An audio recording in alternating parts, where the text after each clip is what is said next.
Hello everyone, I am Dr. Dilip from Vali Rameshwar's IS Academy, and today we are going to begin a new topic, that is biology, and especially we are going to deal about the introduction to biology, what could be your approach and why biology is important. Can you score good number of marks in biology or not? What should be our approach be? So to begin with, a little bit about our institution. Our institution, Vali Rameshwar's IS Academy, is situated in JNTU, Hyderabad.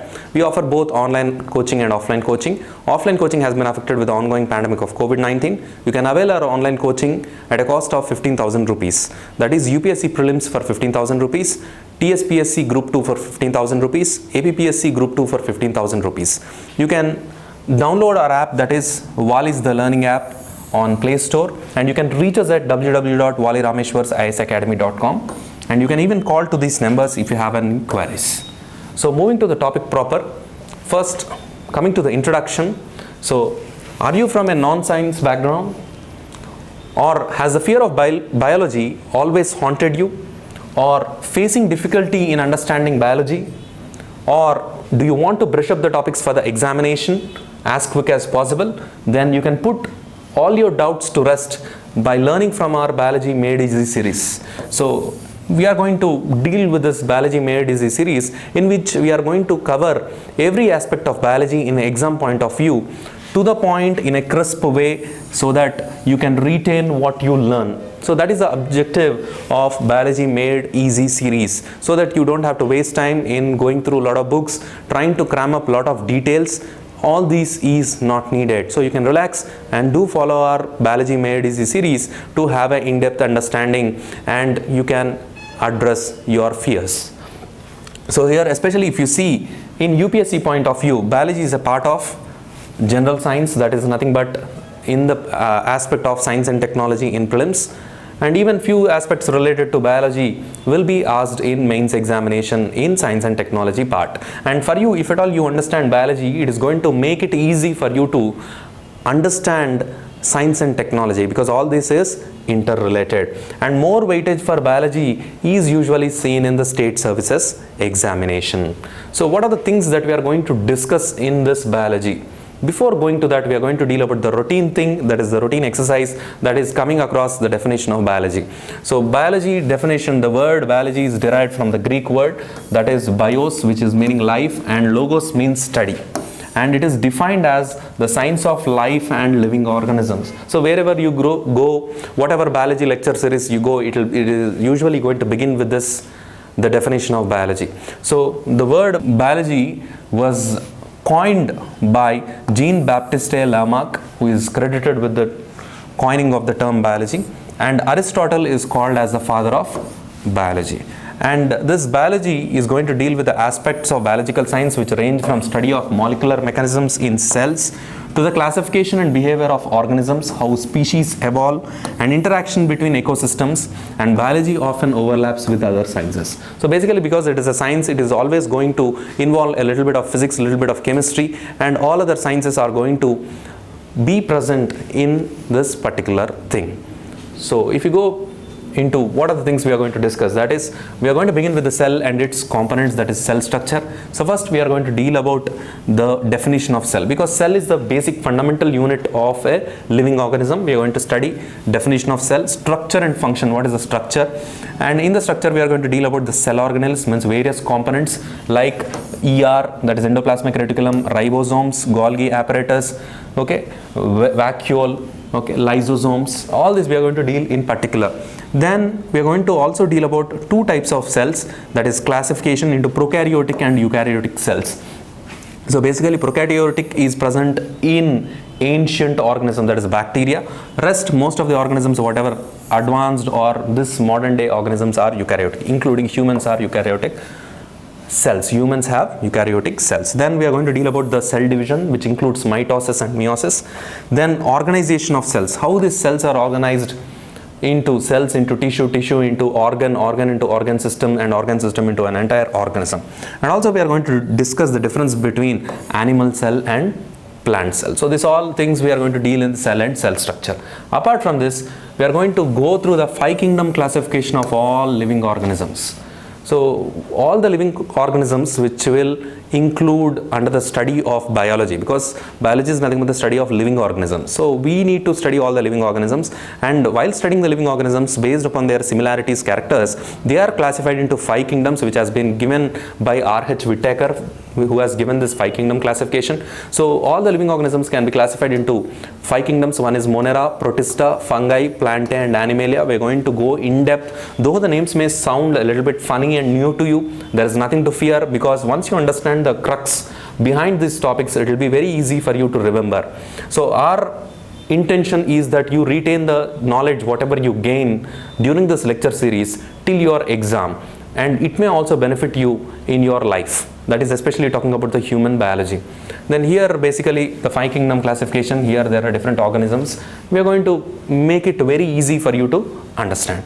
Then moving on, classification of plant kingdom. So especially our interest among this 5 kingdom classification is the plant kingdom and animal kingdom. In the plant kingdom classification, we are going to talk about the plant kingdom being classified into cryptogams and phanerogams, that is non-flowering and flowering plants. And also in cryptogams, again we are going to deal about this 3, that is Thallophyta, Pteridophyta and Bryophyta, which are 3 different groups which are present in cryptogams. Then in phanerogams, again we are having gymnosperms and angiosperms, which are flowering plants.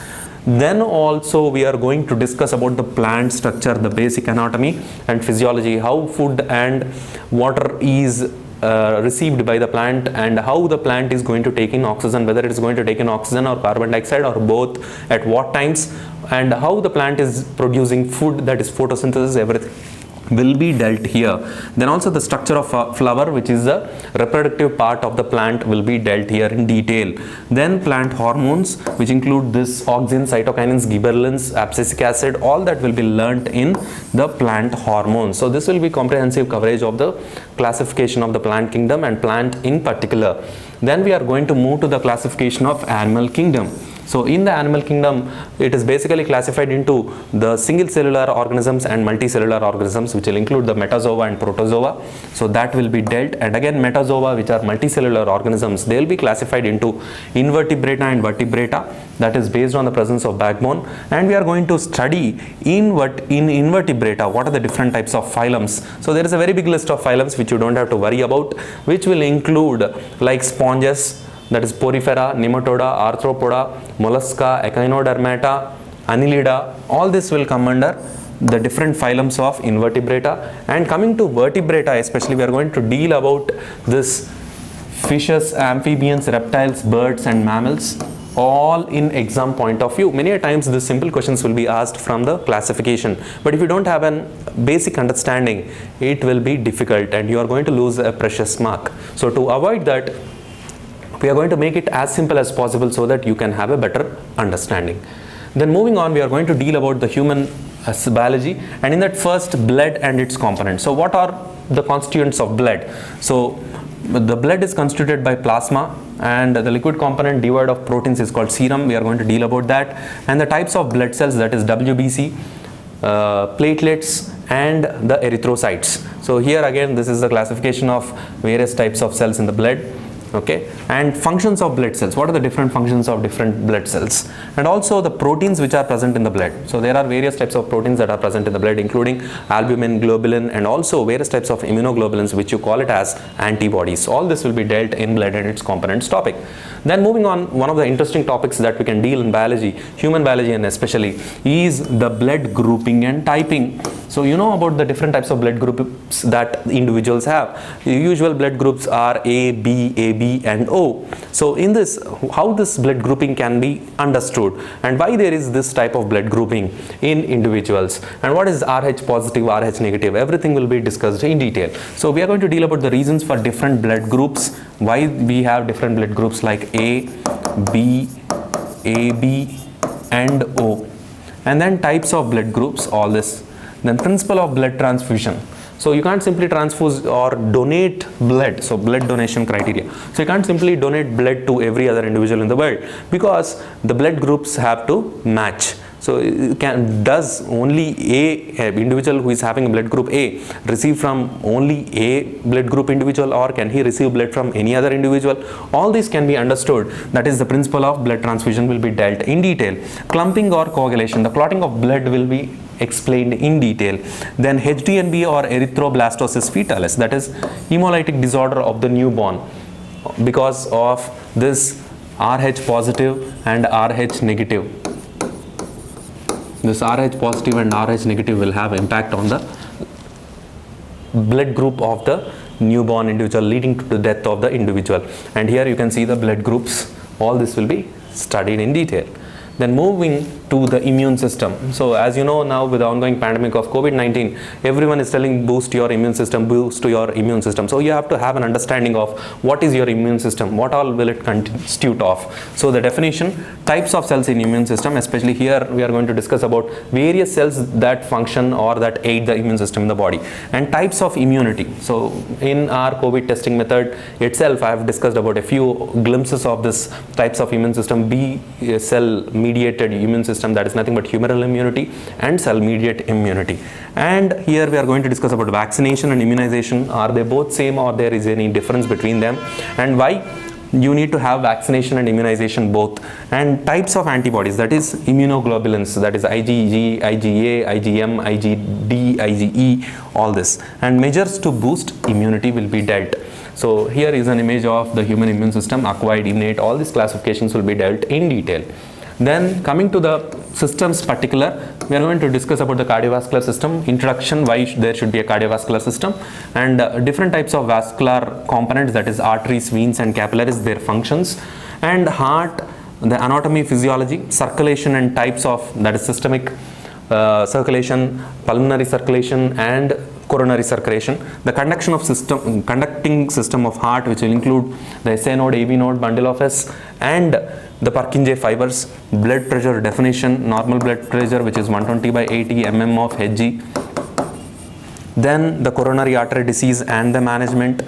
So in the management, we will discuss about the stenting, balloon angioplasty, and even the coronary angiogram, all this, and even bypass surgery, and atherosclerosis, which is the reason for the cause of coronary artery disease, and the gold standard test, that is the troponin test, in identifying if there is a heart attack. And moving on, if we will also discuss about the respiratory system, in which the introduction, what is the function of respiratory system, and respiratory system being classified into the conducting and respiratory parts, the structure and function of the respiratory system, alveoli, which is the functional part of the respiratory system, the types of respiration, so that is internal respiration, external respiration, cellular respiration, all that will be dealt. Lung volumes and lung capacities will also be dealt. So total lung capacity, the residual volume, all this will be discussed in detail. So you can see this image which is showing the respiratory system, and we are going to discuss all those components. Then excretory system. So again, the routine introduction, what constitutes the excretory system, anatomy of kidney, then nephron structure, which is the structural and functional unit of kidney, then glomerular filtration, means how this urine is produced, how blood is being filtered, functions of kidneys, that is a mnemonic which is given in a wet bed, means what are the various functions of kidney. It doesn't only filter blood but also carries out various other functions. Other excretory organs, apart from kidneys, there are other excretory organs in the body such as skin and all, we're going to discuss.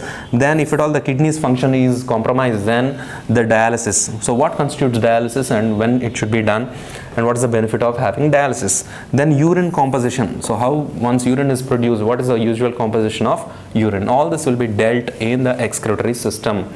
Then moving on to the endocrine system. So endocrine system is one of the important system in the human body. So to understand that, the definition of gland. So glands are the organs which produce these hormones. The types of glands, that is nothing but exocrine and endocrine.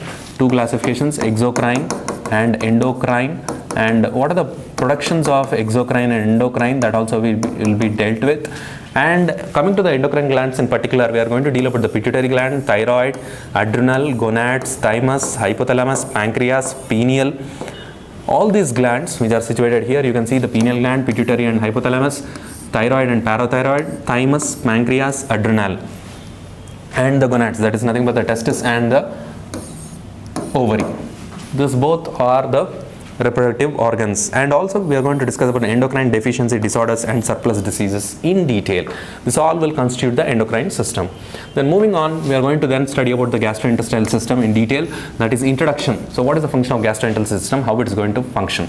Then components of digestive system, that is the anatomy, basic anatomy. It starts from mouth, oral cavity, the pharynx, esophagus, and so on. So here in oral cavity we are going to discuss about the teeth, tongue, salivary glands, different types of salivary glands, how many teeth are there, how many milk teeth or deciduous teeth are there, then how many permanent teeth are there, what is the function of tongue, what are the different taste sensation glands that are present, or which part of the tongue senses what type of taste.